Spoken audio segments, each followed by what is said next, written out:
Oba, temos tempo, 45 minutos. Como eu estou coordenando, poxa, então eu tenho que ter algum benefício, né? Então, eu vou ser o primeiro a fazer a pergunta, e a mesma pergunta para os três, tá? E para que eles possam comentar isso. Bom, então a minha pergunta para os três, vou começar da direita para a esquerda. Não. É melhor começar aqui, da esquerda mesmo. Seguindo a ordem.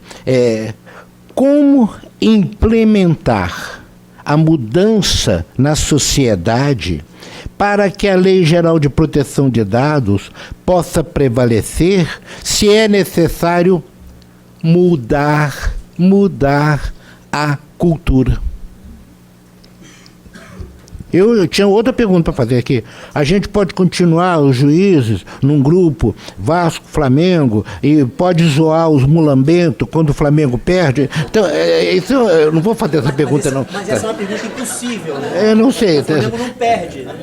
Ganha. Também comprando tudo que é bom, deixa pra lá. Deve ser vascaíno, né? Não, não é vascaíno? Vascaíno. Claro. Doutor, torce pelo Bahia ou pelo Vitória? Desembargador, eu como sou forasteiro, eu torço pro Bahia, não vou falar nada sobre o Flamengo. Como implementar essa mudança? Mudar a mudança na sociedade para que a Lei Geral de Proteção de Dados possa prevalecer. Porque Vossa Excelência não acha que, na verdade, colocaram a lei para mudar a cultura brasileira, o modo de ser da sociedade? Eu tenho essa mesma preocupação com Vossa Excelência, mas eu acho que a lei por si só não produz esse efeito. É mais a educação. Eventos como esse, eventos como os que o professor Capanema anunciou, e a educação em casa também, o contato dos pais com os filhos, que vai construindo essa percepção da necessidade de proteção de dados. Tenho uma filha de 11 anos e ela já é usuária pesada de redes de informática, de iPad, tudo, TikTok, Instagram, das quais eu nunca ouvi falar, que ela já manuseia com grande competência. E é das coisas que eu mais converso com ela justamente sobre algo que o professor Capanema disse.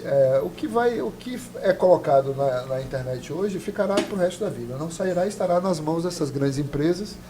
E é preciso que nós, usuários, tenhamos cidadãos, no relacionamento com as empresas, com as plataformas digitais, de redes sociais ou do que seja, tenhamos essa percepção. Enquanto ele falava que a experiência que ele teve com o sistema, né, do lounge lá, eu lembrei de uma que eu tive há poucos dias, está aqui até a mensagem ainda, eu até coloquei na minha apresentação, mas não vou pedir para colocar de novo. Não precisa, é coisa bem rápida. Eu recebi um SMS de uma drogaria, né, dizendo assim, eu vou até ler para vocês aqui, para vocês verem como é o negócio. O negócio é sofisticado. O negócio é sofisticado. Não, eu não fiquei magoado, não. Eu não fiquei magoado porque eles estão cuidando da minha saúde. Então, eles só falam, mas, o seu remédio acabou, porque já tem mais de 30 dias que você comprou. Drogaria, vou riscar aqui o nome, informa. Medicamento, aí diz o nome do medicamento, Nova Química, de 87 por 41. CPF final 572, que é o meu CPF. Dia até 31 de agosto. Promoção para eu ir comprar, porque eles sabem que já acabou, e acabou mesmo. Porque já tinha mais de 30 dias que eu tinha comprado esse medicamento, né? Então, isso é um absurdo, né? Então, se você diz lá que não quer colocar o seu CPF, você até compra nessa drogaria. Mas nós estamos cada vez mais expostos, e eu acho que a lei ajuda, desembargador, mas ela é só uma das ferramentas de que a sociedade dispõe para enfrentar o problema. Muito bem. Como implementar a mudança em sociedade para que a Lei Geral de Proteção de Dados possa prevalecer, se é necessário mudar a cultura? Eu brinquei aqui com a Cristina que, para responder essa pergunta, eu poderia ter mais umas 3 horas só para falar sobre ela. Sim. Mas, tentando ser bastante sintético e não ser repetitivo, o que o Vladimir já falou, o que é de pior que pode acontecer com essa lei é a gente naturalizar as condutas que ela chama de ilícitas. Ou seja, mais uma lei que não pega. Enquanto essa conversa ficar entre advogados e juízes, há pouca chance dessa lei ter uma mudança efetiva, tornar efetiva a proteção de dados no Brasil. Aqui nós estamos, como tantos outros temas de direito, nós estamos entre fazer escolhas. Nós escolheremos um mundo sem lei, esse mundo eletrônico sem lei, não há dono, poucos controlam a vida de todos, ou nós vamos dizer não, tudo tem limite. Direito é limitação mútua de um para o outro. Não há direitos absolutos. Nenhum direito é absoluto em si mesmo. Tá? Então, tentando responder muito rapidamente, desembargador Najib, nós precisamos alertar para esse mundo novo que se avizinha, que é o mundo sem lei na internet, nas redes sociais e no meio eletrônico. Esse mundo sem lei despersonaliza pessoas. Pessoas perdem os atributos da personalidade em favor do gestor desses dados, que faz o que quiser com eles. Eu acho isso extremamente perigoso. Essa nova forma de viver que se avizinha é uma forma completamente disruptiva. Esticando a corda, nós não teremos direito a absolutamente nada se essa forma se implantar. Então, aqui estamos debatendo entre cultores do direito, mas o problema não é basicamente o direito. Essa lei veio tentar organizar de alguma forma esse tema, mas é uma tarefa muito maior do que o direito pode almejar, que é organizar a utilização dos dados no Brasil e numa sociedade. Imprimir um padrão ético de utilização desses dados. Limitar quem tem o poder de conhecer tudo sobre nós mais do que nós mesmos. É muito, muito maior do que uma lei pode fazer.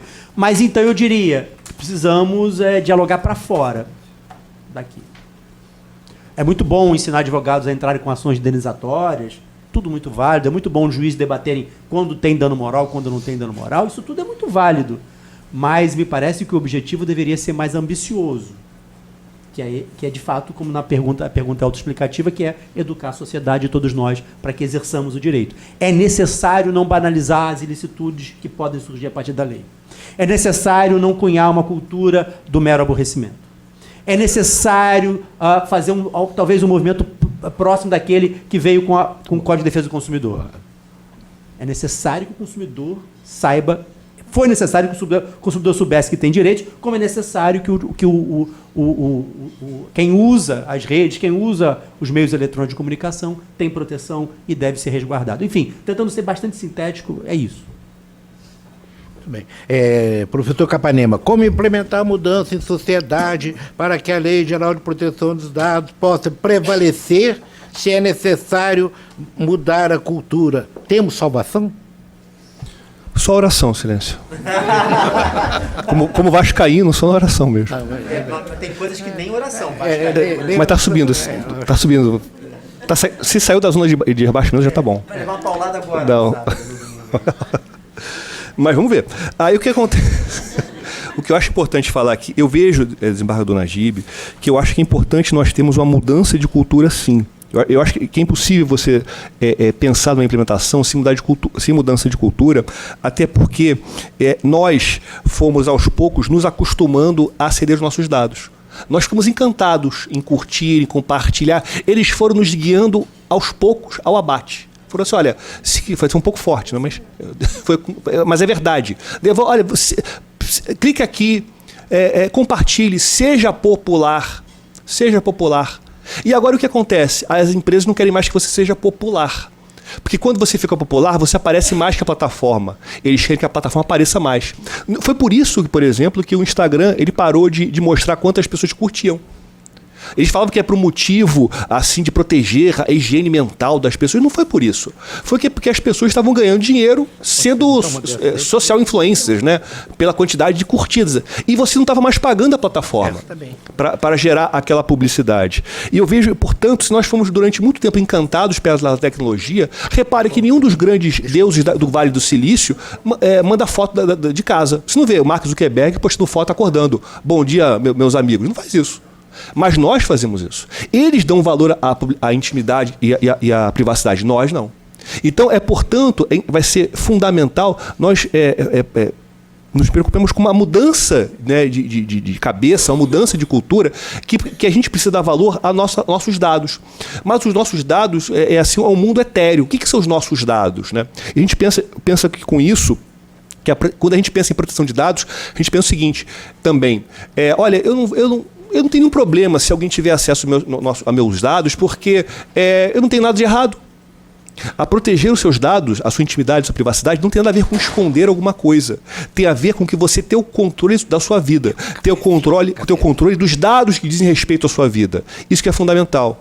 E essa mudança de cultura, desse mundo que nós estamos tão encantados pela tecnologia, para um mundo mais real, onde nós tenhamos um conhecimento dos nossos dados e lutemos contra as empresas que violam a nossa intimidade e a nossa privacidade, não é uma coisa que se faz de um dia para o outro. Eu acho que mesmo após a vigência da lei, a eficácia da lei, vai ser importante a gente ter aí mais alguns anos para a gente se acostumar com a cultura de proteção de dados, que na Europa já tem há pelo menos uns 30, 40 anos. Então, eu acho que a LGPD vai ser um ponto de partida da mudança do paradigma. Vou fazer uma pergunta que eu já tinha falado que ia fazer a pergunta para cada um deles, com 2 minutos para responder. Virem-se. Professor, como é que se pode utilizar a prova só para os fins determinados pelo juiz na cooperação internacional? Não pode usar a prova emprestada quando houver cooperação internacional?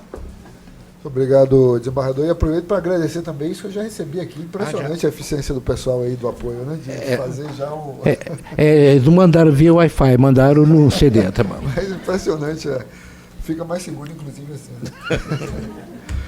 Né? E o senhor sabe que eu não estou nem mais usando o Telegram, o pessoal não está mais usando o Telegram.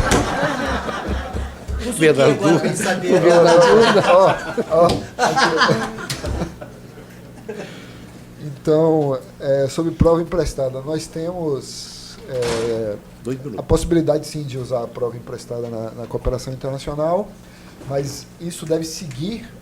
Esse modelo é um modelo semelhante das transmissões ou compartilhamento de dados nesse regime de proteção de dados, que é mediante a autorização do custodiante original. Então, se o Estado brasileiro pede uma prova X à Argentina, ou à Suíça, ou à China, e essa prova nos é transferida para o Ministério Público ou para o Judiciário diretamente, nós podemos transmiti-la para outro país ou para outra instituição dentro do território brasileiro, desde que haja autorização do Estado original, do Estado de onde veio a prova original.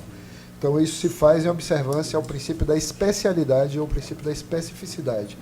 Esse princípio da especialidade não é aquele da especialidade normativa, lei especial derroga lei geral. O princípio da especialidade específico da cooperação internacional e que tem por finalidade assegurar boa-fé e o uso adequado da informação. E aí é que entra uma similitude com o regime de proteção de dados.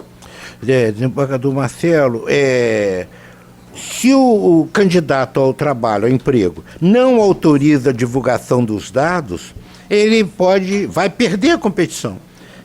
Quase certamente. Se ele perder a competição, ele pode intentar ação de dano moral porque não foi explicitado o motivo da não contratação? Boa pergunta. Eu acho que o desembargador, na verdade, está tirando as dúvidas dele, né? E vocês estão nem aí para vocês. Mas, como ele manda, o presidente tem essas vantagens. Claro, a única prerrogativa que eu tenho é essa. Eu acho que não somente a perda de uma chance, ou seja, claro, eu não sou advogado mais, mas enfim, eu acho que caberia uma notificação para explicitação dos motivos da escolha, tá? Por que foi escolhido A ou B. Se não ficar não claro o motivo da escolha, ficar evidente uma eventual discriminação ou um uso de dado indevido, acho que cabe a teoria da perda de uma chance, mais do que dano moral. Um número de salário X por uma expectativa de ser contratado. Acho bem de dano material. Acho que, obviamente, diante do ilícito e de não ter o emprego, aí rememoro a fonte de subsistência, o salário, etc. Está bem claro também o dano moral. Viver sem emprego talvez seja o maior abalo moral que possa existir no mundo moderno. Né? Como é que dizia o Gonzaguinha? Sem o seu trabalho, o homem nem tem honra, sem a sua honra, se morre e se mata. É isso. Eu acho que cabe os dois, desembargador. Então, respondendo muito rapidamente, cabe uma notificação para explicitação, para preparação de prova, e depois o dano material, perda de uma chance, o número de salários de uma eventual relação de emprego, e o dano moral. Muito bem. Professor Capanema, responsabilidade civil. Como é que o consumidor... por exemplo, antigamente aparecia assim, quando eu queria baixar um programa, vinha um monte de cláusulas em inglês e perguntando, do you agree? Você concorda? Se eu tacasse não, o cara me mandava para aquele lugar, não entrava o programa. Agora, não dá para aplicar na responsabilidade civil uma velha teoria lá de Nuremberg, né, que quem tem o domínio do fato tem a responsabilidade. Então, eu não posso simplesmente... As empresas, elas montam um esquema, o próprio governo monta um esquema. Exemplo, o processo eletrônico. E aí, o que acontecer de errado, eu tenho que provar qualquer coisa de errado, não posso aplicar o domínio do fato se demonstrar a causalidade. Automaticamente posso aplicar o resto? A pergunta é para o Capanema. Olha, que pergunta difícil. Não, é muito interessante pelo seguinte aspecto. Quando a gente vê aqueles termos de uso, que são aqueles contratos de adesão gigantescos, nós percebemos o seguinte: das empresas americanas, elas basicamente traduzem, até mesmo com expressões do direito americano e direito inglês, estão somente isso. E se colar, colou. Né?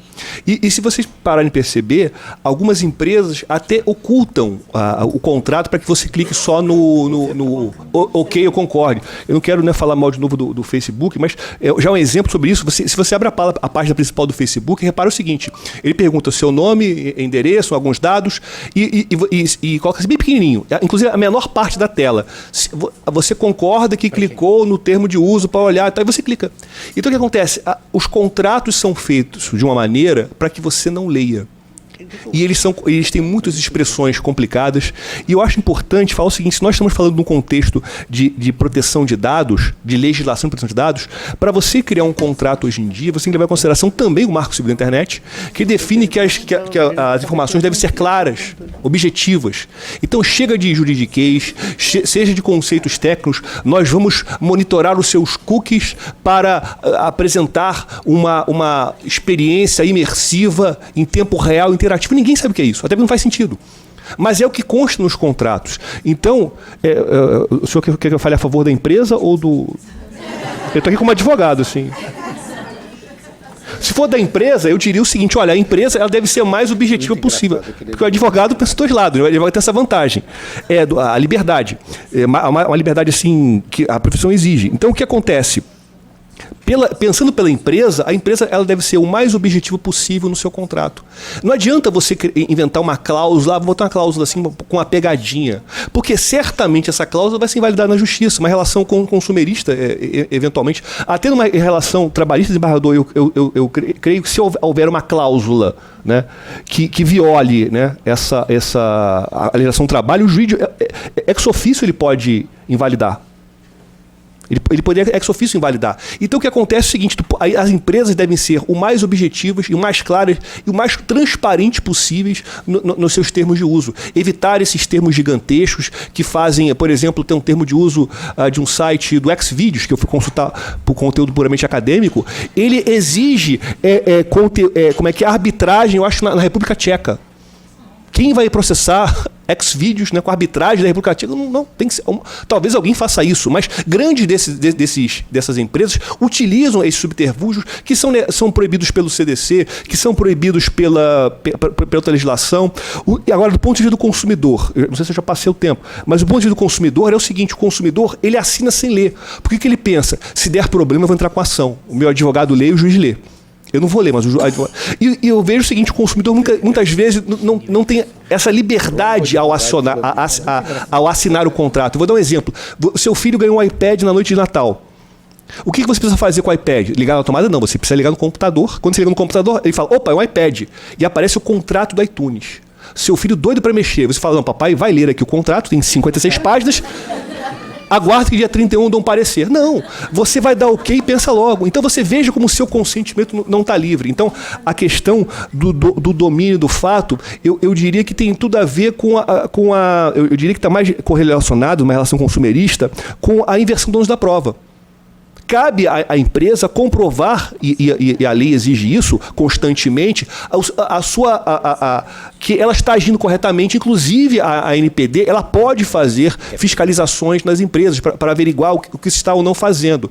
Então, eu vejo que essa questão do domínio do fato ela ficaria melhor tratada com a expressão transparência, com a expressão escrituração de todas as informações. Ok, vou passar para a seguinte fase. A pergunta, 1 minuto para formular a pergunta e 2 minutos para responder a doutora Cristina, que é vice-presidente. Senão ela me demite. Bom dia a todos. Acho que não está... Desculpa, você falou. Não. Tá ligado? Oi? Não, então toma. Oi. Não, aqui tá bom, tá ótimo. Bom dia a todos. Primeiro, eu quero dizer para vocês que eu estou muito feliz, porque, pelo que a gente já falado lá fora, agora eu tenho a certeza absoluta de que vai acontecer, né, Dr. Walter? Teremos, com certeza, outro evento sobre isso, porque eu só consigo ficar aqui na cadeira incomodada, né? Porque é um tema que eu acho que, se a gente não se incomoda, tem alguma coisa estranha, né? E eu estou bastante incomodada e preciso estudar e pensar e debater sobre tudo isso. E eu acho que a Emerge realmente está de parabéns com referência a esse evento tão importante. Por isso que os debates, né, a meu ver, são até muitas vezes mais enriquecedor do que a própria palestra em si. Então, só na sua fala agora, Walter, eu queria destacar que eu adorei essa parte aí da inversão do ônus da prova, porque eu, como juíza civil, né, eu me deparo com isso toda hora e vem a empresa querendo que o consumidor faça a prova diabólica, né? Então, ninguém aguenta mais isso. Então, vamos ver se, numa situação tão mais séria como essa, da Lei de Proteção aos Dados, a gente consiga realmente avançar em cima disso. A minha pergunta foi a seguinte, que eu pensei agora durante os debates. Pode ser você para responder também, tá? Diante de tudo que foi dito nas palestras hoje, a análise do direito ao esquecimento, eu já julguei casos sobre isso, né?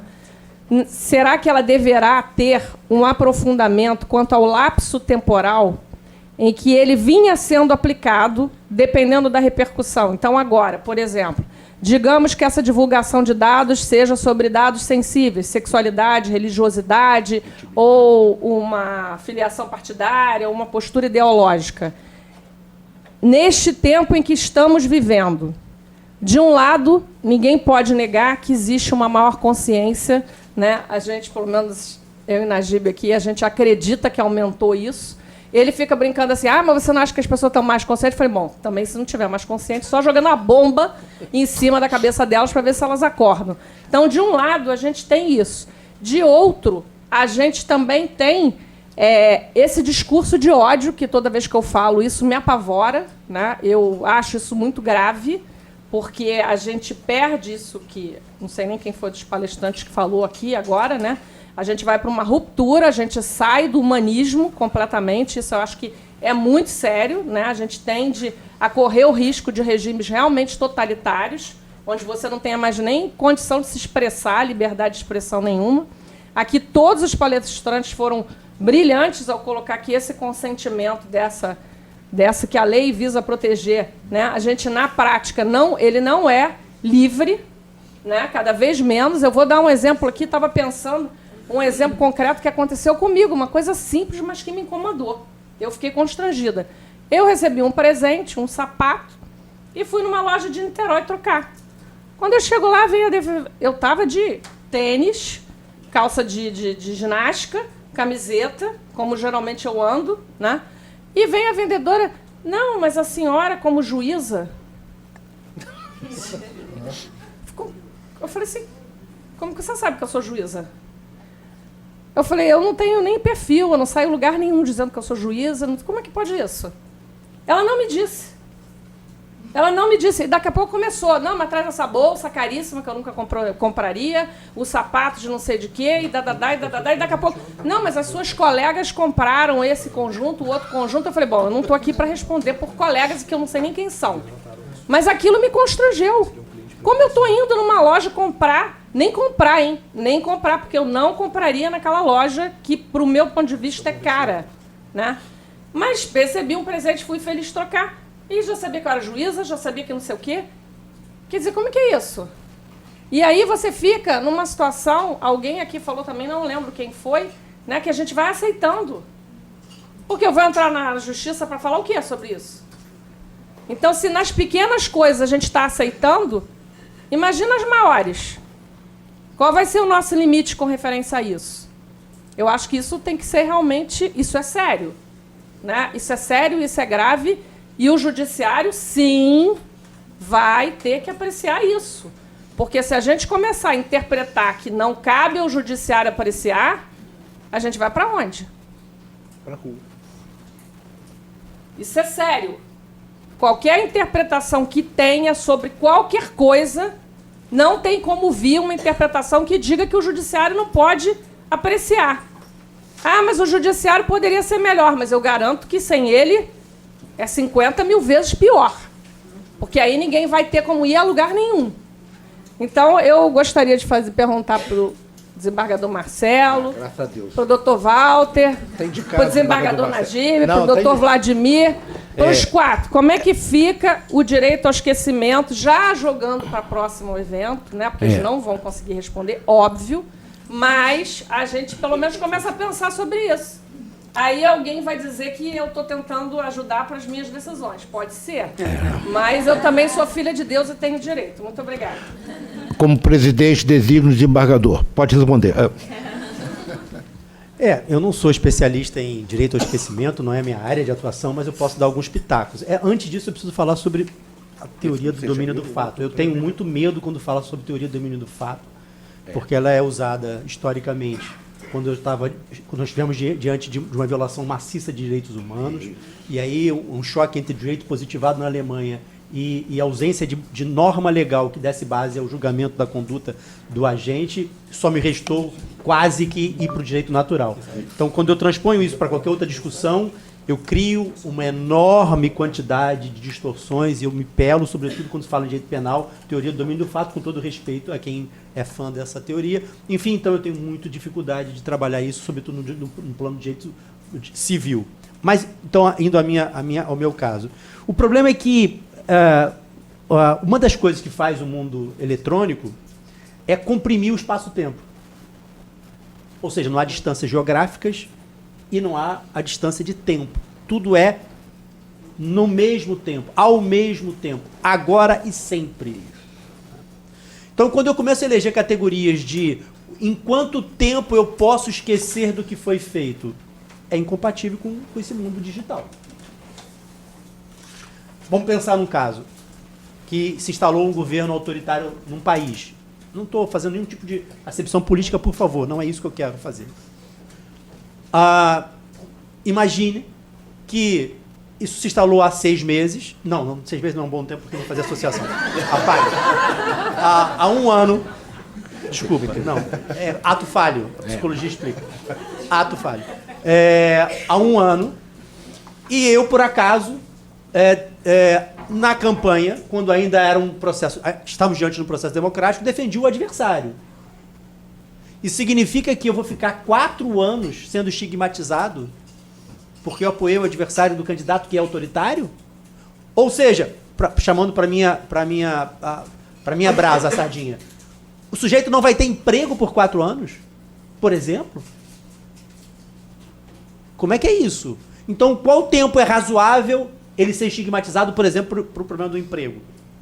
E serve para financiamento, e serve para qualquer coisa. Então, na minha concepção, o direito ao esquecimento tem a ver com... Eu sei que é um tema sensível. Direito à informação e direito à preservação da intimidade. Direito à informação, por um lado, sugerindo a divulgação, o registro. Direito à intimidade, sugerindo o esquecimento. Eu sei que é um tema sensível. Então não tem respostas prontas. O que eu diria é, a situação específica vai demandar se eu preservo a informação ou se eu removo a informação. Se o contexto, se aquela informação for potencialmente causadora de dano grave, eu diria que deve ser a preservação da personalidade. Se aquilo for um fricote do requerente, acho que é necessário a divulgação, a publicidade. Então, tentando ser rápido, o que é difícil, e genérico nesse caso, porque eu não posso me comprometer com nenhum dos dois lados, eu diria isso. Muito bem. Se alguém do fórum quiser fazer pergunta... Bom, não são do fórum. Então, ele apontou primeiro. Isso. 1 minuto para perguntar. A resposta em 2 minutos. Pelo horário, tem 15 minutos para perguntar. Bom dia a todos. Para o doutor Walter Carpanema. O seu nome? Só que o doutor pudesse comentar por alto LGPD versus os termos de serviços. Que eu estava lendo esses dias, que em 2013 o Instagram, ele alterou o TOS, e se qualquer um de nós colocarmos hoje uma foto de uma criança, ele automaticamente tem os direitos autorais daquela foto. Então, se o doutor pudesse comentar por alto. Não, é bem interessante porque, na realidade, o termo de uso do Instagram, e eu li, acho que todos, né, deve ser uma coisa psicológica isso, o termo de uso do Instagram, basicamente é o seguinte, que quando você usa o Instagram, você posta as fotos, você cede gratuitamente, não só as fotos de criança, mas qualquer foto que você tem para o Instagram utilizar. Na realidade, o Instagram não é uma rede social de foto, é uma rede social de trabalho escravo, data vênia, porque você trabalha de graça para ele pode pegar a foto do seu filho e explorar. Eu vejo que essa conduta aqui viola a boa-fé objetiva, porque a rede social se anuncia como uma rede social de fotos. Então eu vejo que o Instagram ele não pode explorar economicamente e ainda por cima, de forma ainda não remunerar o proprietário da foto, o criador da foto. Eu acho que isso é uma conduta absurda e essa cláusula certamente em juízo seria invalidada e seria considerada nula. Amém. O doutor Humberto é a nossa mais alta autoridade da tecnologia de informação do Tribunal de Justiça. Ele está doido para perguntar, eu indefiro, que ele vai fazer uma pergunta difícil e eu não vou conseguir. Então, com a palavra você. Gente, bom dia. Meu nome é Márcio Pedrosa. E pergunta para quem quiser responder, eu vou trazer a margem da discussão. Um livro de 2016 chamado Weapons of Math Destruction. Não sei se vocês ouviram falar. Eu acredito que o doutor Carpanema já. Questão de algoritmos, dessa parte toda de transparência, questão das empresas de utilizar os dados pessoais das pessoas e esses algoritmos que eles falam que são armas matemáticas de destruição matemática, que causa essa parte de preconceito e tal, que são cada vez mais usados na parte do Big Data, né? E que vem reforçar a desigualdade pré-existente já, né? Desse meio que está meio que assim, banalizado, né? A parte de dados. E minha pergunta é o seguinte: que tipo de resposta assim, que a gente pode dar para a sociedade nessa questão do próprio Big Data, dos preconceitos que a gente tem, da inteligência artificial, né, do jeito que ela é utilizada hoje. Se isso é realmente questão do Big Data, ou se é a questão nossa mesmo, cultural nossa, que traz à margem os nossos preconceitos. E eu complemento, será que algum dia eu vou perder meu emprego de juiz substituído por um algoritmo? Obrigado, muito bem. Não, eu acho que tem a ver contigo. Eu posso dar no espetáculo, mas não. Não, perfeito. Então, eu começo, embargador, e Vossa Excelência acompanha, se for possível. Pode ser? Não, obrigado. É o que eu vejo o seguinte, resposta, processar. Não, eu estou brincando. O que eu quero dizer é o seguinte, esse livro é fantástico, né? Inclusive há um TED com essa autora, que ela mostra o seguinte, que a gente está tão apaixonado pelo algoritmo, né, que o algoritmo ele traria uma coisa maravilhosa, que decisões objetivas. Acontece que quem cria o algoritmo, ele coloca lá o seu gosto. E nem sempre o algoritmo seria objetivo. Você poderia ter decisões preconceituosas, né? Tanto na esfera consumerista como na esfera trabalhista, por exemplo, na esfera governamental. E em relação, o que a gente pode fazer? Eu acho que tem que ser, você não é bala de prata, é uma resposta de todos.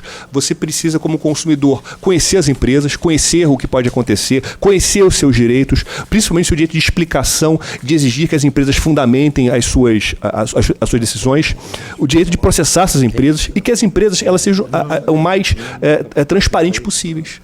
Seja com o seu consumidor, seja com o seu trabalhador, dizendo, olha, nós estamos usando os seus dados para essa função e os nossos algoritmos de julgamento são esse. Assim como os juízes são obrigados pela Constituição a fundamentar suas decisões, eu vejo que as empresas, a partir da LGPD, serão obrigadas a fundamentar também as suas decisões administrativas, técnicas e por aí vai. Deixa eu fazer o merchandising aqui. Eu não tenho capacidade como Capanema, não é minha praia, mas enfim, eu diria só que a gente não pode esquecer que atrás do sistema, mercado, essas entidades que o Capanema tratou na fala dele, tem pessoas que fazem escolhas. Tá? Eu não sou especialista em mundo eletrônico, mas algoritmos são escritos por alguém que faz escolhas. Então, essa ideia de achar que aleatoriamente se constituiu uma escolha técnica, porque o algoritmo diz, como se ele fosse isento, o único ser isento na face da Terra que não tem preferências, é uma página em branco, isso é uma falácia. Então, o que eu queria com essa minha fala é relembrar que nós precisamos proibir pessoas, investigar pessoas, punir pessoas, condenar pessoas que estão por trás dos algoritmos. A gente não pode esquecer a ideia central de que nós vivemos porque somos seres humanos. O direito existe porque somos seres humanos. Certo? Porque somos tendentes à falha, precisa de uma lei que cerceia de alguma forma a minha liberdade de fazer o mal, a minha tendência para fazer o mal. Tá? Então, se é assim, me parece que a resposta está em investigar, delimitar, punir, condenar, dizer não. Isso tem que ser muito claro entre nós. Nós estamos aqui... Imagine um presidente autoritário que possa, por exemplo, manipular as informações que estão contidas em Facebook e Google.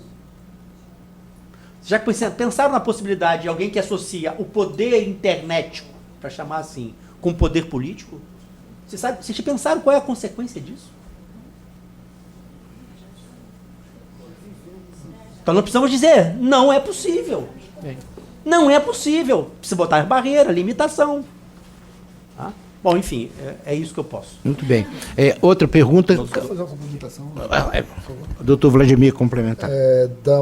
Seguindo a linha muito bem posta pelo desembargador Marcelo, eu acho bastante relevante essa perspectiva de quem está por trás da máquina. E eu gostaria de lembrar, no campo em que eu atuo, já existe uma discussão muito importante nos Estados Unidos sobre os algoritmos que têm sido usados para delimitação de penas e também para a matéria de execução penal, para concessão de benefícios. E a questão que se coloca é exatamente isso que o senhor disse, desembargador. A pessoa que constrói esses algoritmos tem lá seus vieses, tem lá os seus preconceitos, e isso é introduzido no código. Né? Eu lembrando o que o professor de Stanford, Lawrence Lessig, não sei se continua em Stanford ainda, dizia que o Code's Law, né, que quem domina o código faz a lei. É importante que nós reflitamos sobre isso, porque isso pode ser uma forma também de marginalizar, de discriminar e de excluir as pessoas. E o viés que tem sido colocado nas discussões, na polêmica em torno disso, da coisa do estabelecimento de perfis raciais, a partir de certas condutas que são normalmente praticadas por pessoas mais pobres ou por pessoas, por serem mais pobres, naquele contexto americano, negros, e que por isso serão, ao final, na aferição do benefício da progressão da pena ou da determinação de uma pena maior ou menor, os mais marginalizados pelo sistema informático, aí nesse caso. O grande Deus, como disse bem Capanema. Muito bem. Olá, bom dia a todos. Eu me chamo Leonardo Ferrara, sou advogado. Cumprimento, parabenizo a todos pelo evento. Prometo que vou ficar dentro do meu minuto. O embargador, já houve um caso de um funcionário do INEP que foi demitido porque ele se negou a transferir ao governo dados sobre estudantes, sob pretexto de fazer uma carteirinha estudantil, mas os objetivos eram outros. Eu pergunto, em cima da pergunta feita pelo desembargador Najib, se a mesa pensa que a autoridade nacional não vai ter um papel fundamental em trazer esse enforcement, a lei, para que ela não deixe de pegar, que não foi comentado, ficamos só no campo da cultura. Se a autoridade não vai ter esse papel, e professor Capanema, eu pergunto a sua opinião em relação à responsabilidade do DPO. Se a lei só trata dos agentes de tratamento, mas e o DPO? Porque já sou estudioso há algum tempo desse tema, e há correntes que ele não vai ter responsabilidade, porque a lei não trouxe isso, né, ali positivado, mas há correntes que entendem que ele também pode ser responsabilizado. Muito obrigado. Muito obrigado. Doutor Vladimir, sobre a autoridade. Eu acho que... Pediu licença para o doutor Capanema? Convidado. Eu acho que, seguramente, a importância de autoridade de proteção de dados funcionar eficazmente, ter a capacidade de realizar o propósito a que se destina. Aliás, o defeito substancial da lei, acho que você sabe disso, que resultou na sua reforma já tão cedo, foi a impossibilidade de colocar a Autoridade Nacional de Proteção de Dados como os modelos internacionais recomendavam. Sem uma autoridade de enforcement que promova a aplicação da lei, evidentemente isso vai ficar impossível. E não só a autoridade em si, mas também o papel dos outros órgãos, o Ministério Público e Defensoria também, claro, os advogados, mas na tutela coletiva o Ministério Público dos Estados e o Federal e também as defensorias públicas, nessa perspectiva de direitos humanos. Está falando de direito humano à intimidade, está nos tratados internacionais claramente o direito à intimidade e o direito à privacidade, também terão esse papel de, na tutela coletiva, lidar com essa temática para que toda essa estrutura tão bem explicada pelo professor Capanema funcione adequadamente. Capanema? É o que eu vejo o seguinte, o enforcement da NPD, da autoridade, ela vai depender de vários fatores. Em primeiro lugar, eu vejo que a lei não foi muito benéfica, não deu muitos elementos, não deu muitos instrumentos. Em primeiro lugar, a multa ela está com base no faturamento da empresa no Brasil, a base de cálculo. Então, se você tem uma empresa de internet que o grosso do seu faturamento é nos Estados Unidos, em outro país, você vê que a multa não vai ter uma base de cálculo muito forte. Em segundo lugar, foram vetadas as sanções mais pesadas de suspensão, de bloqueio, de paralisação. Eu acho até, de certa forma, influenciado pelo trauma que gerou o bloqueio do WhatsApp, né? Que até aqui para nós, até, em alguns casos, até fazia sentido. Mas a sua pergunta, a mais desafiadora aqui, foi a relação da responsabilidade do encarregado, que na legislação europeia é o DPO. Eu vejo que depende muito da relação do DPO com o controlador. Se eu tenho esse encarregado como um empregado, a responsabilidade dele, você vai usar as normas trabalhistas, né, o direito civil, que seja. Agora, o que eu acho mais interessante é o seguinte, a LGPD não fala da responsabilidade do encarregado. Mas pense o seguinte, imagine, eu tenho uma empresa, que essa empresa ela é controladora, ela dita como os dados vão ser tratados, e ela contrata externamente um encarregado. Você pode fazer isso, pode contratar uma empresa. Essa empresa, ela, ao estabelecer as normas, faz alguma coisa errada e prejudica um consumidor. Embora o LGPD expressamente não fale nada, eu vejo que o controlador, o operador e o encarregado, eles fazem parte da cadeia do consumo. Então, numa perspectiva consumerista, eu veria aí, nesse caso específico, uma responsabilidade solidária, que é perigoso, né? Para quem vai atuar com essa função, é preciso pensar nisso. Um comentário? Muito rapidamente, Leonardo, não é isso, Leonardo? Eu sou pessimista. Quanto ao enforcement, eu sou pessimista. Só se fala no Congresso em redução de intervenção do Estado. A pauta no Congresso hoje é reduzir a regulamentação. Ou seja, uma pauta liberal. Se essa é a realidade, isso significa que, provavelmente, o que depender do governo, do Poder Executivo, para implantar políticas públicas que, de alguma forma, incomodem a atividade econômica, não vamos ter. Então, teremos o Ministério Público, teremos a Defensoria Pública, nas ações públicas, civis públicas, e o Judiciário como o único a dar uma concretude a essa lei, sob o ponto de vista coletivo. Então, respondendo objetivamente a sua pergunta, essa parte é a parte mais fraca da lei e será mais fraca tanto quanto for mais fraca a ideia de intervenção estatal na liberdade econômica. E essa é a nossa nova realidade. Lamento ser pessimista. Mais uma. Bom dia, meu nome é Carolina, eu sou advogada. Está acontecendo um certo pânico.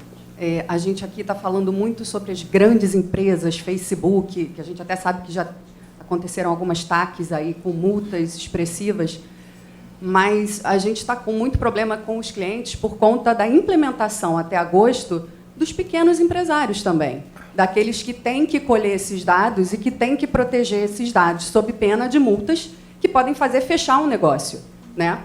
E, completando um pouquinho do que ele falou e questionando mais uma vez, a figura do encarregado, de acordo com a lei, ele tem que ser indicado pelo controlador e pelo operador, ou seja, é a figura do preposto absoluta, né?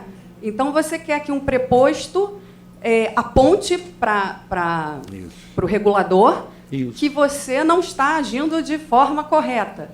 Né? A minha pergunta é, como é que o judiciário entende isso? Né? Assim, vai haver essa diferenciação? Ou, porque a punição sendo solidária ou não, o empresário vai ser punido. Eu, especificamente, trabalho com direito médico. E os médicos só trabalham com informação sensível. Isso. Então, o trâmite dessas informações está muito nebuloso para todo mundo. Então, eu não sei qual é o entendimento, eu queria... Não tem específico, mas... Eu transfiro a sua pergunta, agradeço o merchandising que você está fazendo, porque de tarde nós vamos ter a LGPD, 2 horas, a LGPD no comércio eletrônico, pelo Dr. Rodrigo Bandeira, que é o vice-presidente nacional da Associação Brasileira de Comunicação. Como implantar a LGPD. E é maravilhoso ouvir o vídeo, a Roberta Guedes, que é advogada no Prudência do Brasil Seguro de Vida. E também a LGPD e seus impactos corporativos. Flávio Matos, que é simplesmente o vice-presidente jurídico, né, da Coca-Cola Company. Então, permita, estou transferindo sua pergunta para ser feita de tarde, tá certo? A última vinha ou acabou? Opa. Desculpa se é a última, tá certo? Bom dia. A última. Então, na Justiça do Trabalho, a gente não consegue pesquisar... Desculpa, seu nome? Eduardo. A gente não consegue pesquisar pelo nome do reclamante. Isso. Mas se você botar o nome dele no Google, vai aparecer os andamentos do processo no Jus Brasil. Isso. A quem caberia fazer com que isso cesse? Entendeu? E vou aproveitar e fazer outra pergunta também. Tem um cliente que tem um habeas corpus, julgado há quase 20 anos, que ainda está no Jus Brasil. Não estaria violando o direito de personalidade dele? Então, essas duas perguntas. Obrigado. Posso ficar com a parte da pesquisa do Google e Tá o habeas corpus fica com Vossa Excelência, que é desembargador estadual, bem, obrigado, especialista em tá bom, habeas corpus e obrigado. assuntos correlatos. Acho que deve ser feita uma interação com o Tribunal Superior do Trabalho. É uma decisão da Justiça do Trabalho não permitir listas negras. Então, no site do próprio sistema, não é, como você disse, não é permitido obter a relação de processo pelo nome do reclamante. Mas, de fato, o Google vê tudo, sabe tudo, botou em meio eletrônico, ele capta. Acho que eu nunca tinha ouvido essa solicitação. É óbvio que eu já sabia disso, mas simplesmente não era uma questão. Mas é importante, sobretudo, as entidades de representação, sindicatos, associações e que tais, fazerem a solicitação para que o TST, que tomou a decisão de não permitir internamente essa consulta, ou seja, a decisão moral de saber que isso não é adequado já está dada. Não é essa a escolha. Não é esse o dado. É o quanto o Tribunal Superior do Trabalho vai prosseguir na defesa dessa ideia, que é moral, que é a pessoa não ser estigmatizada porque usou um direito, que está no artigo 21 da lei, bem claramente. Tá? Então, eu penso que seria muito adequado que isso fosse formalizado. Se eu souber que houve formalização, eu sou daqueles que trabalharei para que isso aconteça. Eu não tenho nenhum poder, mas, enfim, conheço algumas pessoas no Tribunal Superior do Trabalho. 3 ministros são do Rio, por exemplo, que acharia muito interessante se a gente tomasse alguma medida de notificação do Google para que ele vedasse esse tipo de pesquisa. Enfim, é a minha opinião. Quanto a mim, sobrou habeas corpus, eu não vou conceder habeas corpus, não. Porque o tema, geralmente, agora ainda assim, vai para o relator, vai para o juiz criminal, né, para resolver esse tema, que é uma espécie de processo acessório. Eu acho que também deveria ter uma regulamentação em nível do Poder Judiciário, né, pelos famosos CNJ, mas, em compensação, também o CNJ não pode resolver questões jurisdicionais. Enfim, eu lamento dizer que, sobre a sua pergunta, eu posso responder em 2 palavras. Não sei. Só para dizer que de tarde nós já vamos ter aqueles eventos, que é a parte de organização. A lei está forçando os órgãos públicos, as empresas, todo mundo a reorganizar os seus serviços. Ela falou, é pânico. É uma situação de pânico, sim, tá certo? Então tem um prazo que eu acho absurdo. Olha, em agosto do ano que vem. Mas, de qualquer maneira, tem que fazer uma alteração profunda em tudo, né? E esses juízes trabalhistas e outros são inclementes com as coisas, né? Vão dar dano moral. Eu agradeço aos nossos painelistas, os quais receberam como remuneração um DVD da sua apresentação, receberam um certificado também, 2 cafés, a maioria deles, e também a revista da Emerge de número 21, maio, agosto, que pode ser obtida no próprio site da Emerge, que fala sobre direito e inovação. Então, os senhores estão convocados para as 14 horas para o prosseguimento. Muito obrigado. Fantástico, eu quero agradecer os nossos 3 palestrantes. Antes de passar para as perguntas, eu queria só fazer algumas pequenas ponderações com base nas palestras sensacionais que nós ouvimos. Em primeiro lugar, em relação à palestra do Dr. Rodrigo, nós verificamos o seguinte, que as empresas de comércio eletrônico não são os vilões da história. Se elas coletam os dados pessoais, há algum motivo. É para que se busque, em primeiro lugar, atender a finalidade de nos atender. Então, o que se deve buscar aí é uma razoabilidade, é que essa coleta atenda justamente ao serviço que vai ser prestado, que haja aí, digamos, uma adequação, que isso é muito importante. Em relação ao que a doutora Roberta falou na função do GPO, eu estava pensando muito com a pergunta que o Leonardo fez comigo antes no primeiro bloco de manhã, a relação do GPO na empresa. Então, imagine a seguinte situação, o GPO, o encarregado, ele trabalha na empresa, ele é um funcionário seletista. Ele é um funcionário seletista que vai ter aí, o empregado seletista, que vai ter aí uma grande gerência, ele vai poder ditar a política de funcionamento da empresa. E certamente ele vai incomodar alguém. Porque quem quer mudar alguma coisa, especialmente mudança de cultura, vai incomodar alguém. A pergunta é, ele não deveria ter algum tipo de estabilidade contratual?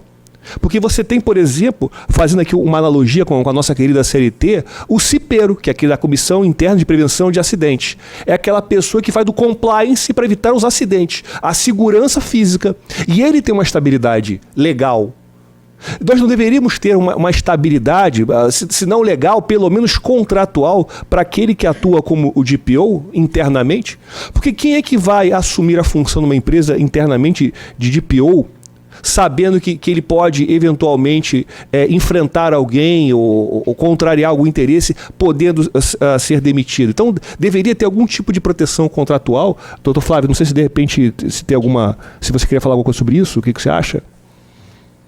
Eu confesso que eu não tinha tido essa percepção que você colocou. Desculpa, agora. Então eu estraguei tudo. Não, mas eu estou aqui já... Perdão. Já pensando aqui em como eu, eventualmente, até eu mesmo posso me proteger. Eu estraguei o evento. Flávio, qual a sua O problema é que eu estou autonomia? diante da minha advogada.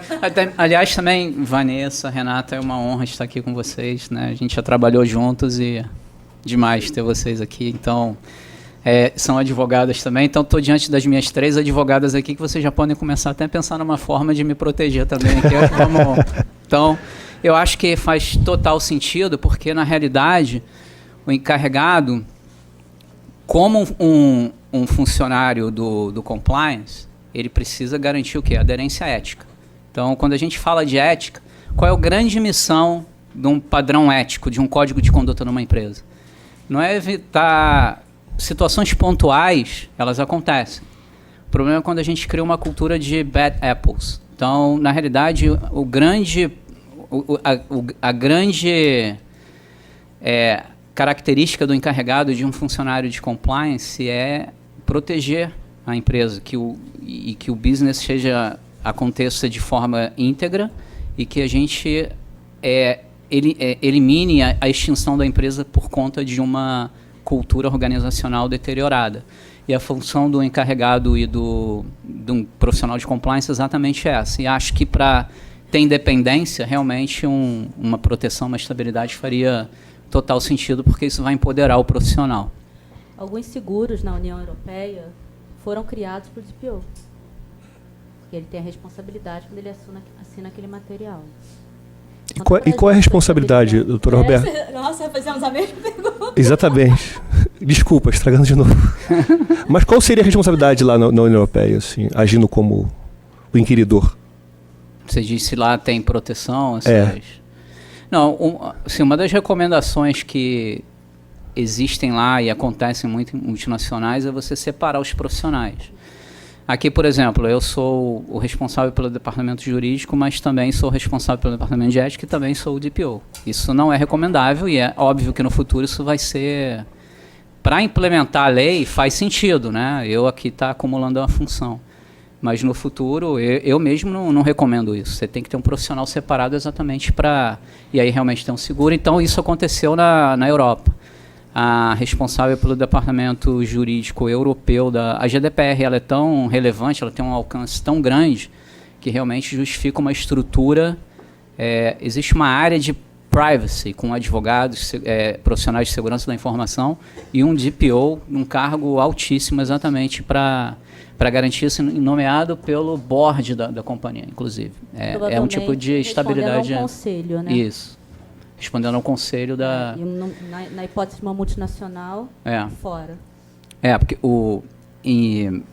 isso é muito comum em empresas americanas, o board tem um comitê e eles produzem as normas de ética e compliance, e agora, obviamente, parte de privacidade também, com um profissional ou respondendo a um comitê específico do board, ou ao advogado número 1, ou ao presidente da organização. Então, assim, o DPO, para a GDPR, ele tem esse status, embora ele não tenha uma estabilidade, ele tem uma estabilidade indireta, porque ele é apontado pelo board, ele não está necessariamente sujeito a uma penalidade de um presidente de uma unidade de negócio de um país, ou até do próprio território conjunto, né, europeu. Você recomendaria que o DPO ele fosse um órgão da instituição, ao invés de ser uma pessoa? Porque realmente a medida provisória, essa medida provisória foi convertido na lei, havia uma previsão de que o DPO deveria ter conhecimento jurídico e regulatório, e depois isso caiu. Então, ou seja, você não precisa que seja alguém necessariamente do direito, mas é alguém que precisa ter um conhecimento não só de direito, mas também de tecnologia, de regulatório, da empresa, da cultura. Você não acha que deveria ser um órgão? Eu acho que faz sentido, poderia ser, mas o mais importante para mim é a pessoa ou o órgão, a pessoa jurídica realmente conhecer a empresa, porque na hora que você faz uma atividade dessa de mapeamento, você descobre coisas que eu trabalho há 20 anos na empresa e nunca sonhava em que determinadas situações ocorressem lá. Você descobre, então realmente tem que ser alguém muito familiarizado com os padrões, com os processos para realmente estar seguro do que ele vai fazer. E como você falou, é a identidade dele que está lá, né? Ele que vai garantir a eficácia da lei. É um cargo, né, muito relevante. Então, a minha recomendação, sim, é que seja um profissional muito gabaritado, com muita experiência, mas que, acima de tudo, conheça a empresa. E poderia, naturalmente, ser um comitê, né? Comitê formado por um advogado, um profissional da informática e um outro do RH ou até do business, né? Vamos dizer assim, a atividade principal da Coca-Cola não é só a venda do refrigerante, mas é o marketing. Então, talvez um profissional de marketing que conhece os processos. Alguma consideração, doutor Rodrigo? Consideração? Na verdade, eu queria coletar os dados aqui do pessoal. Qual a finalidade? Bom, a finalidade é educativa. Não, mas brincadeiras à parte. Na verdade, nós faremos um evento no próximo dia 19 de agosto, aqui no Rio de Janeiro, no espaço do Senac, no bairro do Flamengo. E 2 painéis são potencialmente interessantes. Um vai falar sobre o projeto de lei do Omnichannel, o que também está se tornando uma realidade para o varejo brasileiro. E o outro com o excelentíssimo Dr. Walter Capanema, uma esplendorosa palestra também. E, dentre outros assuntos, ao longo do dia, o evento começa às 8 da manhã, vai até às 5 da tarde, e um dos painéis do evento, inclusive, vai ser os desafios da educação em tempos digitais. Então, eu gostaria muito de contar com a presença dos senhores. Para tanto, eu precisaria inseri-los na lista VIP, e para isso, eu precisaria que me mandassem um e-mail com nome, telefone... Nós não combinamos isso. CPF, nós não combinamos isso. CPF de forma nenhuma, é nome, e-mail, telefone. Quanto ganha telefone, e-mail? Olha lá, Rodrigo. Rodrigo. Pode indicar um bom cruzamento para jogar bolinha, que o palestrante está aceitando sugestões. Mas vai ser um prazer, eu vou divulgar meu e-mail aqui, quem tiver tempo, agenda, está muito próximo, para estar lá vai ser um prazer recebê-los, e aí só preciso do nome completo, e-mail e telefone para cadastrá-los na ferramenta que estamos utilizando para o evento, veja bem, e na condição de convidado VIP, não cobraremos nada por isso. Eu estou sendo claro na minha explicação. Que bom, hein? Olha lá, hein, Rodrigo. Tá gravando, né? Tá gravando. Olha lá, bem claro isso. Tá detalhando o consentimento, tá vendo? Exatamente, que quem não quiser não precisa mandar um e-mail, aí tudo bem.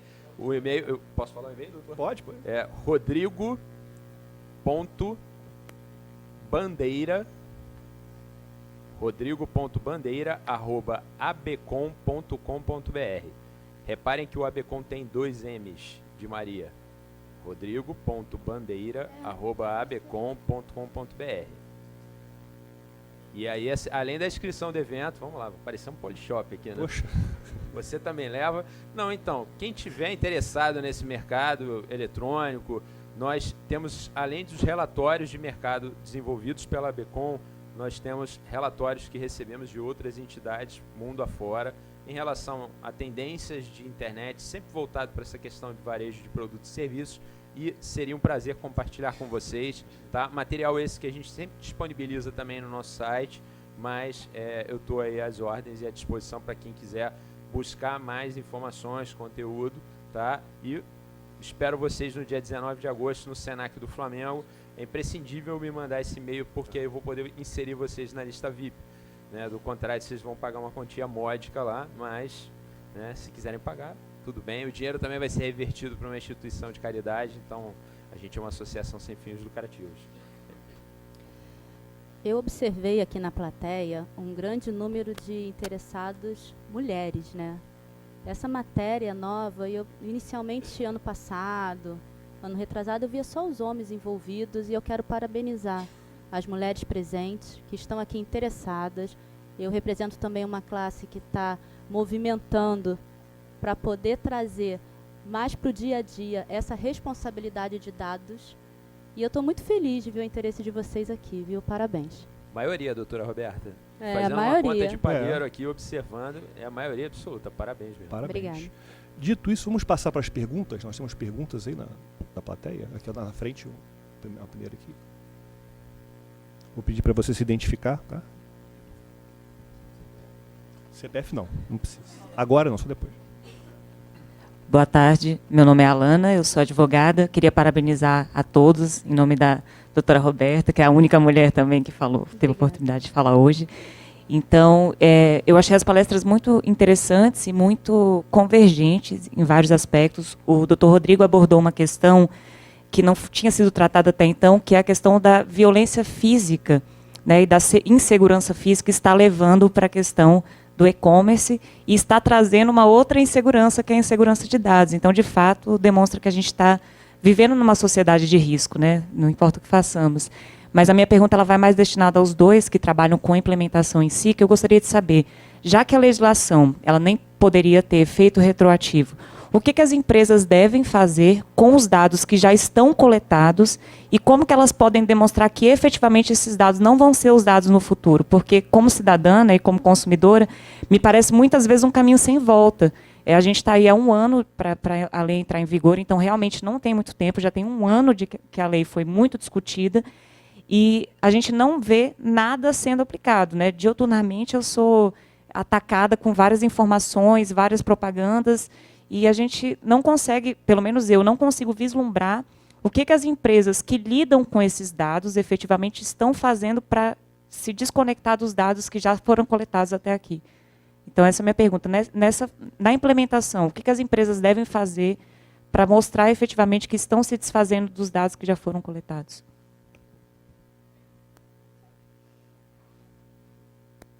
Desculpa, qual é o seu nome?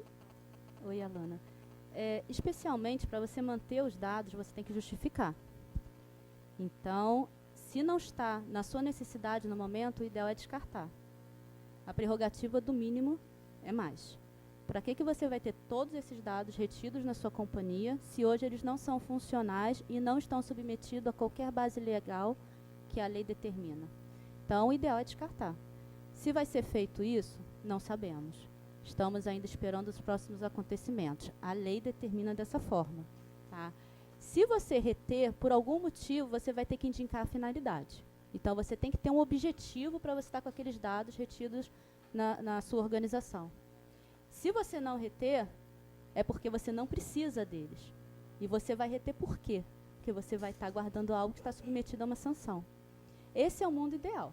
Se isso vai ser feito, não sei. Algumas empresas que eu tenho feito bem, que eu tenho conversado, que eu tenho interagindo no ambiente nacional, as principais que lidam com dados principalmente sensíveis estão correndo atrás, sim. Só que hoje a gente, o corporativo ele fica muito evidenciado e submetido a várias regras que ainda não estão em vigor. Então, é um momento de adequação. Não vale a pena expor determinadas coisas se ela pode ser modificada com a autoridade que está chegando. A autoridade vai declarar vários tipos de normas, vai declarar vários segmentos, como eles devem estar atendendo de forma estratégica aquelas condições. Mas, de fato, hoje ninguém é obrigado, em tese, a apresentar. Vamos acreditar que o mundo ideal vai ser cumprido. Se não for, está sujeito à sanção. Alana, eu diria que a primeira coisa que tem que ser feita é o registro, né? Aquele artigo 37, um inventário, e a partir dali você exatamente vê a necessidade, a finalidade, o propósito. Se tiver uma situação muito crítica ali, a recomendação é de fato destruir o dado, mas eu acho que também a Roberta colocou um ponto muito interessante durante a apresentação, que era exatamente a criação de tese. Por que não? Hoje é obrigatório? Não. Então, está aí uma boa tese para se levantar. Isso não é uma obrigação, por que eu poderia reter esse dado agora, já que o tratamento dele era permitido pela lei, né? Tempus regit actum. ou eu teria que sair atrás de consentimento de todo mundo agora? Então, assim, acho que são teses aí para a gente desenvolver. Te convido, inclusive, de repente, escrever um artigo sobre isso e, né? E acho que a ideia é essa. Eu acho que o grande lance e, novamente, o que a gente está fazendo aqui agora, talvez algumas pessoas aqui estejam tendo contato com essa realidade pela primeira vez.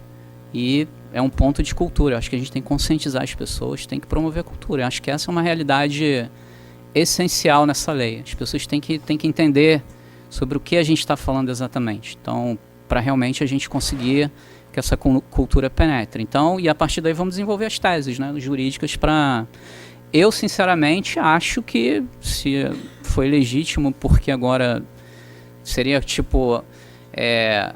se não era legítimo, vai continuar não legítimo. Se era legítimo, continua legítimo, né? Então, eu tenderia a partir por aí, mas tem que ver realmente como que isso seria recebido, como que isso poderia ser usado contra o titular. Uma segunda pergunta? Alguém? Boa tarde, gostaria de parabenizar a mesa e gostaria de fazer uma pergunta para o Dr. Rodrigo. Eu gostaria de saber a sua opinião de como a LGPD vai influenciar acerca da parte da mídia programática, do retarget, né, que essa parte realmente que a gente não é mais só um comprador, né, de um produto, de um serviço, mas sim que a gente se tornou produto. E hoje, com essa implementação da lei, como é que o consumidor vai se posicionar diante disso? Como é que ele vai lidar? Por exemplo, ele vai ver o produto na internet, acaba se criando-se o cookie, né, fantasma, e depois ali ele vai sendo perseguido por diversos produtos ali que são influenciados para que ele compre, não só ali na internet, mas no celular, como foi posicionado na parte da manhã a respeito da farmácia, e demais outros que venham a ser influenciados através do celular, né? Enfim, como que a LGPD vai influenciar nessa parte de mídia programática? Como que o consumidor vai se posicionar diante disso? Ótima pergunta. Seu nome... Desculpa, Sayara. Sayara, Isso. Ótima pergunta.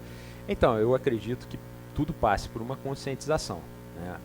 A compra pela internet, de certa forma, era uma compra por impulso, né? Esse estímulo feito através da tecnologia, ou através de cookies, ou através de remarketing, de e-mails automáticos e de vários tipos de abordagem que muitas vezes são excessivos, precisaria continuar a existir porque isso gera um resultado, né? Sendo que o consumidor também precisa ter consciência do que ele está fazendo parte, né? Se tem uma minoria de consumidores que tem consciência do que eles estão sendo alvo, né, que sabem como aquilo funciona, aquela metodologia, e você tem uma grande maioria que encara de diversas formas. Coincidência, nossa, que tecnologia fantástica, como ele sabe que eu estava vendo isso, como ele sabe que eu estava acompanhando aquele produto.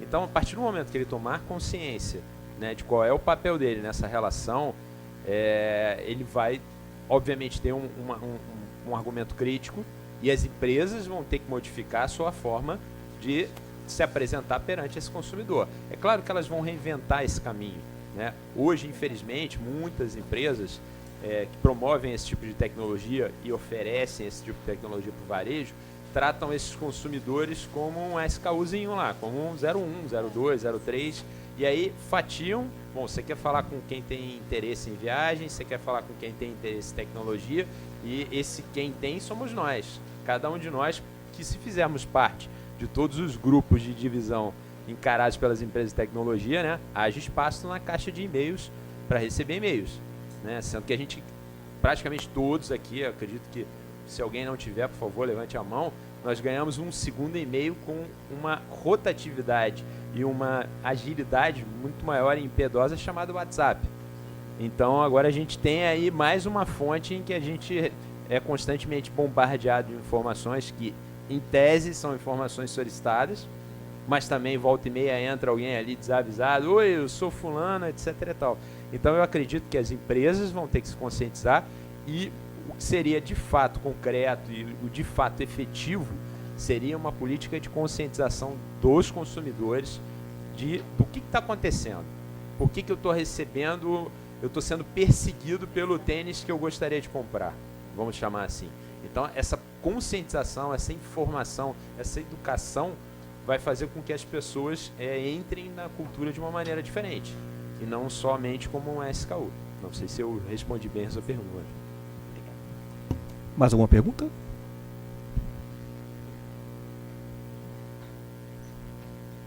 Oi, tudo bem? Boa tarde, meu nome é Renata. Parabéns a todos, excelente palestra. E vocês focaram muito em empresa.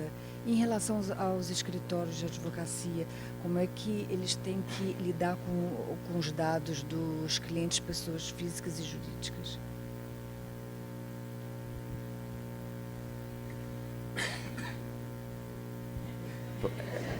Eu vou ser o primeiro a passar a pergunta aqui, então. Olá, qual é o seu nome? Renata, boa tarde. Eu acho que da mesma forma, quando eu falo corporativo, talvez seja a minha experiência hoje, mas tenha em mente pessoa jurídica, de uma forma geral, que retém algum tipo de dado pessoal, seja de clientes, colaboradores, inclusive, ou terceiros, inclusive públicos também. Dados públicos, eles não estão livres totalmente para serem utilizados, eles precisam ser justificados. Ele não tem uma base legal de retenção, mas existe uma justificativa para uso. Então, todas as PJs que lidam com dado pessoal identificáveis, elas estão submetidas à lei. Não. Dados de pessoa física natural, conforme diz a lei. Todo indivíduo que você está absorvendo ou utilizando aquele dado para alguma finalidade. Qualquer pessoa física natural, conforme disse a lei, conforme o Dr. Walter Capanema explicou na parte da manhã, está submetido a uma explicação por que aqueles seus dados estão sendo utilizados numa PJ. Nada.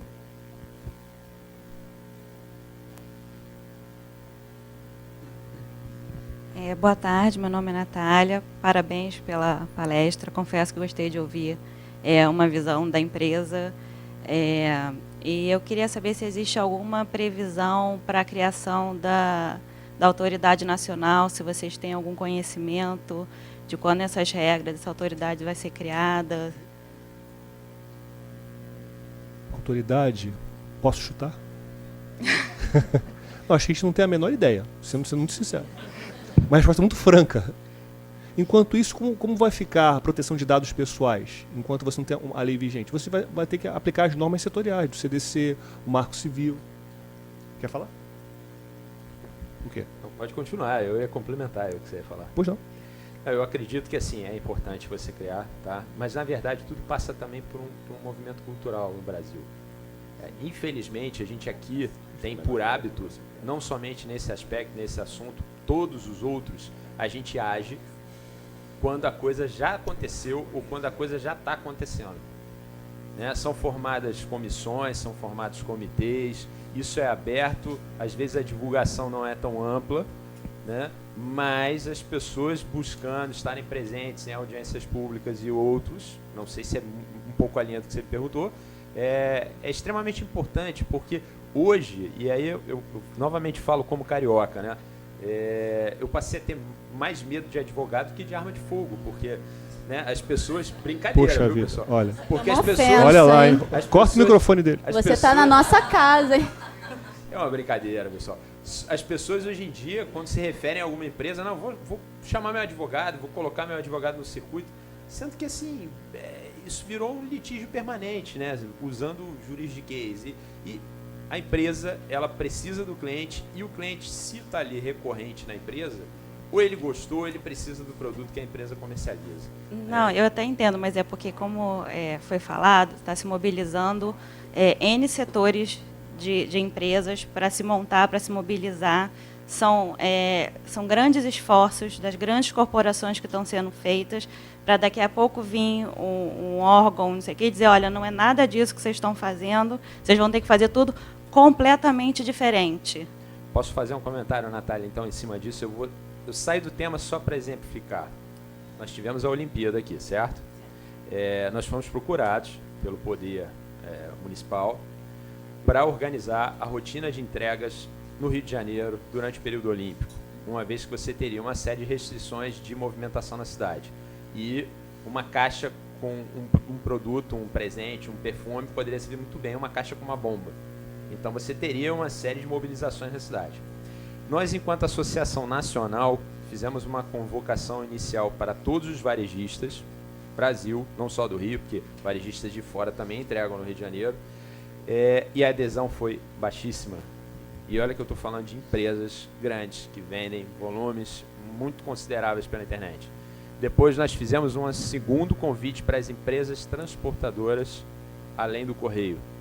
3 empresas e mais o Correio sentaram à mesa com o Poder Municipal e o Comitê Organizador Olímpico para debater isso. Então, eu não quero ser grosseiro, mas há no Brasil uma cultura de desinteresse. E a coisa, quando acontece, a gente vê, a gente já está dentro da coisa.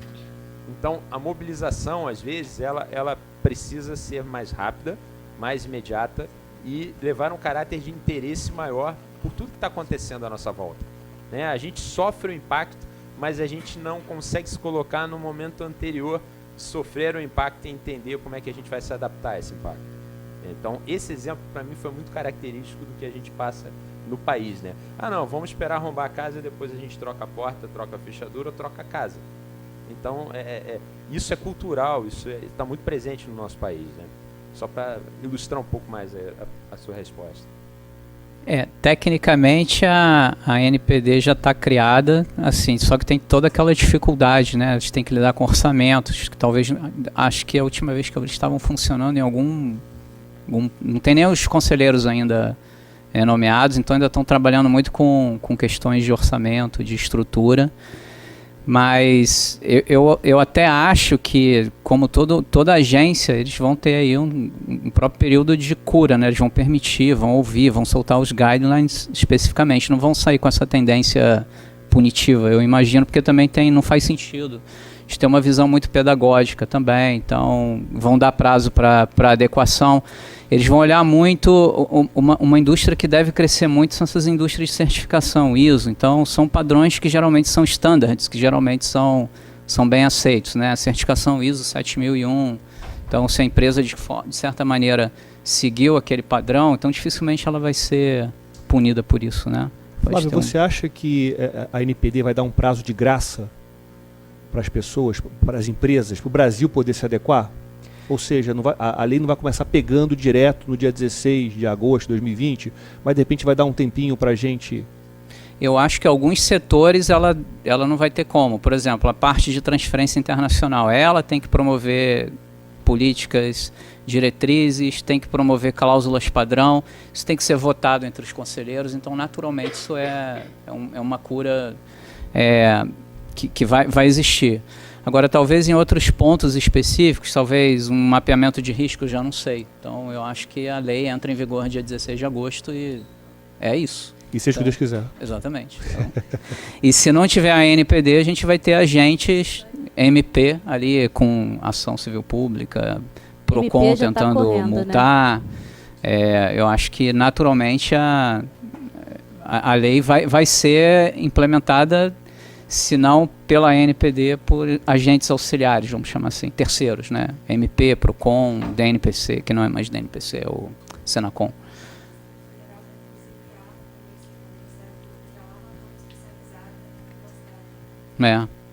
Doutor Frederico. Excelência, eu queria perguntar de novo, voltando um pouco ao que eu falei do preposto. Na verdade, eu não sei se o doutor Flávio pode, pelo menos, me dar a opinião dele. A gente está tendo essa dificuldade e agora me veio mais uma questão. Além de preposto, sendo advogado da empresa, como encarregado teria, em tese, a obrigação de informar qualquer sinistro à autoridade, isso também não vai contra as nossas normas deontológicas, no sentido dever cliente e advogado? É possível eu chegar para um cliente e oferecer esse serviço do escritório sendo advogada deles?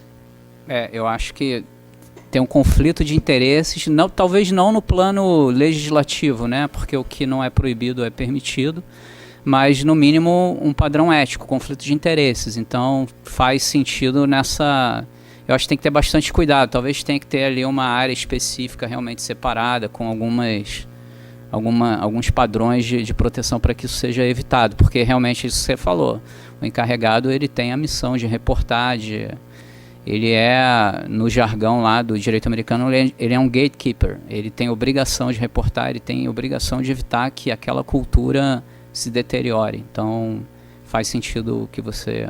E aí acho que inclusive a recomendação de o advogado não ser o encarregado, o advogado da empresa, né? Não faz sentido no futuro eu continuar com esse cargo, né, doutora Flávia? Tudo ali ela tá me... Ela não é boba, né? Ela tá ali só... Tá gravando. Só pelo olhar dela eu sei o que eu posso dizer ou não. Pois não? Boa tarde, eu me chamo Wallace, sou advogado, também trabalho numa seguradora e a minha pergunta hoje vai ser direcionada aqui à doutora Roberta. Diga-me qual é a sua seguradora. Pode? Acho que sim, né? Sul América. Ótimo. Então, doutora, a gente sabe que as grandes empresas hoje em dia fornecem diversos produtos. E eu gostaria de saber especificamente quando o tratamento de dados ele é fundamentado na base da execução do contrato, qual é o cuidado que as empresas precisam ter quando elas vão fazer o chamado cross-selling, né, o impacto, né, de outros produtos que não foram aqueles originalmente contratados pela empresa, especificamente quando a base de tratamento é a execução do contrato. Para que você adquiriu aqueles dados? Por que você pediu aqueles dados pessoais? Para executar uma cláusula contratual? Para apresentar um produto? Eu estou te fazendo uma pergunta, você sempre tem que ter isso em mente. Para que você pediu aquele dado pessoal? Foi para executar o produto, mas entre o seu cliente vai ter um contrato ou uma proposta. É isso? Quero ver se eu entendi bem a sua pergunta. Sim, digamos, no cenário de uma seguradora aí que tem vários produtos de vida, saúde, previdência. Eu tenho um clientezinho lá de previdência e eu sei que ele é um potencial cliente de seguro de automóvel, por exemplo. E ele já é seu cliente? Eu poderia, qual seria o cuidado que eu teria de impactar esse meu cliente com outro produto? Né? Então, ele já é seu cliente? Sim, ele já é o meu cliente. Então, ele já tem uma proposta com você, já tem um contrato Exatamente. No produto anterior? Sim. Ok, entendi agora. A recomendação, a gente ainda está aguardando muitos movimentos, por exemplo, a gente está falando de seguradora SUSEP. SUSEP vai ter que, em um determinado momento, se manifestar. A recomendação hoje é que no contrato que você tenha com o seu cliente, você estabeleça as normas que o seu cliente tem que ter ciência o que vai ser feito com aqueles dados. Por exemplo, você pode informar no seu contrato que poderá, em algum momento, ser oferecido outro tipo de produto mediante aquelas informações que eles estão fornecendo para aquele produto específico. Se ele tiver descrito no contrato o motivo da abordagem, ele ter ciência, ele concordar, ok. Ele já é seu cliente. Ele só precisa ter ciência das suas iniciativas futuras. Se não tiver hoje estabelecido na contratação do produto ou na proposta, você adita. Adita o contrato com todas essas previsões. É uma alternativa. Ou seja, doutora, então a gente vai ter que se pautar realmente aí na transparência, né? Não, isso é princípio básico da LGPD. É princípio básico. Ela tem que existir transparência e tem que, inclusive, estar destacado os motivos. Hoje em dia, eu coloco cláusulas contratuais enumeradas especificamente para proteção de dados. Eu trago da proteção de dados. Eu já tento estabelecer com alguns fornecedores, alguns prestadores, normas desde já. Inclusive, quando ele é operador e quando ele vai ter que ter, quando acontece um incidente, o meu reporte para eu saber o que está acontecendo com os dados. Ele tem 24 horas para me reportar, porque ambos têm responsabilidades conforme a legislação. Ambos estão juntos nas responsabilidades e na resposta. Tudo isso é uma relação entre cliente, prestador e serviço final. No seu caso hipotético do produto, você já adquiriu lá na frente. Você já tem uma base sustentada no contrato para você executar a sua atividade. Lá não diz que você pode oferecer outros produtos, adita o contrato com o seu cliente, informando que a sua companhia poderá, de acordo com o perfil, oferecer novos produtos.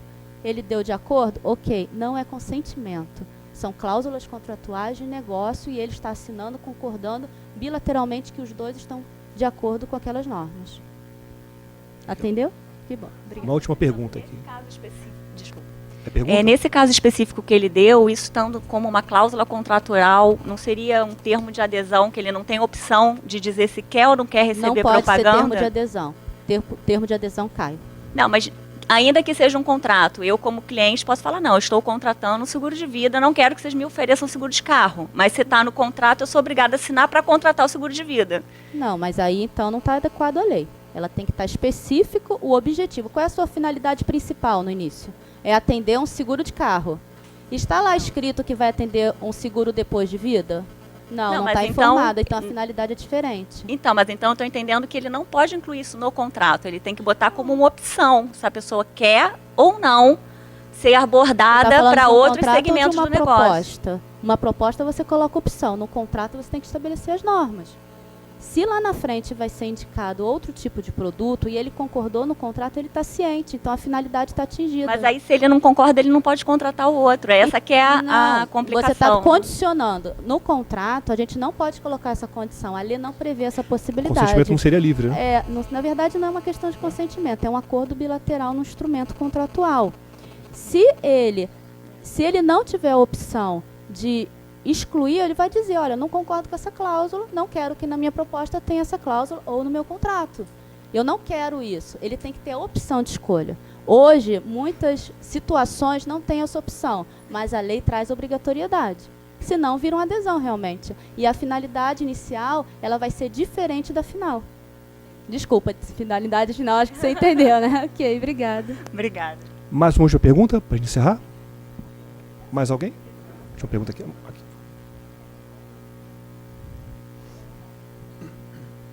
Boa tarde. Agradeço aqui a oportunidade e parabenizar vocês pelos ensinamentos, pelos conhecimentos que vocês estão compartilhando. Eu trabalho num nicho de empresa que a gente utiliza muito dado pessoal sensível.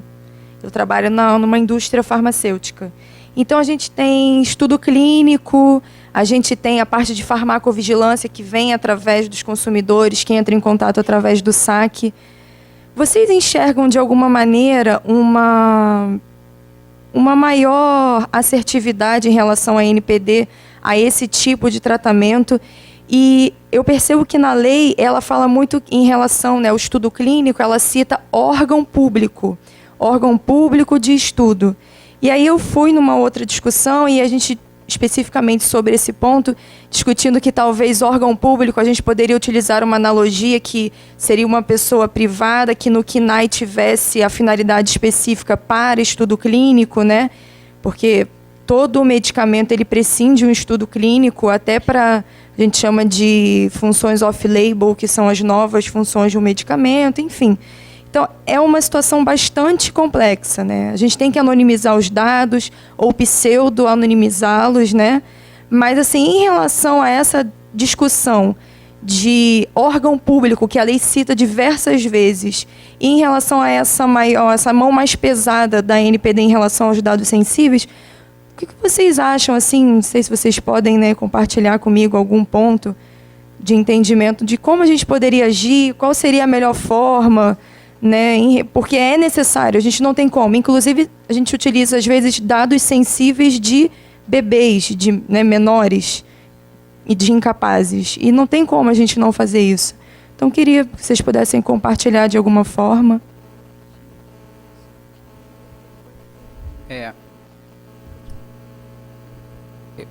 Para cima. Desculpa. Assim, vocês estão sujeitos ao padrão legislativo, tem que cumprir a lei, não tem como, né? Então vocês têm que realmente passar por todo esse processo de adequação à lei. O fato do dados também ser sensível, e você também está me descrevendo aí uma ótica de uso legítimo, né? Você precisa, para pesquisas científicas, tem capítulos específicos, então eu recomendo que seja feito dentro dessa parte do mapeamento, da avaliação, vocês identifiquem os red flags, e aí uma consultoria jurídica também exatamente para te criar um padrão que te dê um desenho seguro. Porque a GDPR, ela, quando você utiliza os meios legítimos, né? Isso. Você remete ao órgão, né, a NPD europeia, e ela autoriza todo o que é baseado na legitimidade, né, no uso legítimo da empresa, ela é autorizada previamente. Aqui a gente não tem esse requisito, né? Mas assim, de certa maneira, é um uso legítimo pela tua atividade, você também tem, né, a questão científica, então assim, não me parece que você tem um grande problema aí. É um issue normal de adequação à lei. Obviamente, a ANPD pode sim ter diretrizes mais rígidas, mesmo sendo um uso legítimo. Você vai ter que usar, por exemplo, criptografia nos dados, vai ter que anonimizar, vai ter que mascarar dados, né? Mascarar no sentido técnico. Então, realmente, não me parece aí que seja um grande risco jurídico, né? É muito mais um risco de compliance. Você vai ter que ter uma camada adicional de defesa, de proteção. Qual o seu nome? É Rebeca. Rebeca, eu trabalho muito com dados sensíveis também. Farmacêutico é um dos principais focos, bem prováveis da... Gary Araújo, né? Se você está justificando, está utilizando a base legal prevista naquelas aquele rol de 10 bases prevista para executar o seu negócio, você fazendo mapeamento, identificando todos os controles, justificando de que forma você está armazenando, eu acho que não tem tanta implicação. Você só tem que ter controles maiores, porque você também está lidando com dados menores, que tem uma classificação bem específica na lei. E apresentando todas aquelas normas, você estando de acordo, você justifica, porque ele é seu negócio, é sua legitimidade. Você precisa disso. Tá bom? Obrigada. Nada. Bem, senhoras e senhores, nós verificamos hoje quantos desafios essa lei está trazendo às nossas vidas, né? É uma lei que vai trazer também um mercado gigantesco para a advocacia, vai trazer também muitos problemas para os magistrados, né? E vou terminar aqui agradecendo a presença de todos vocês, agradecendo também a presença dos nossos palestrantes, que nos ajudaram tanto, nos abrilhantaram. Muito obrigado e até um próximo evento que nós faremos no nosso fórum a respeito da LGPD. Muito obrigado e até a próxima.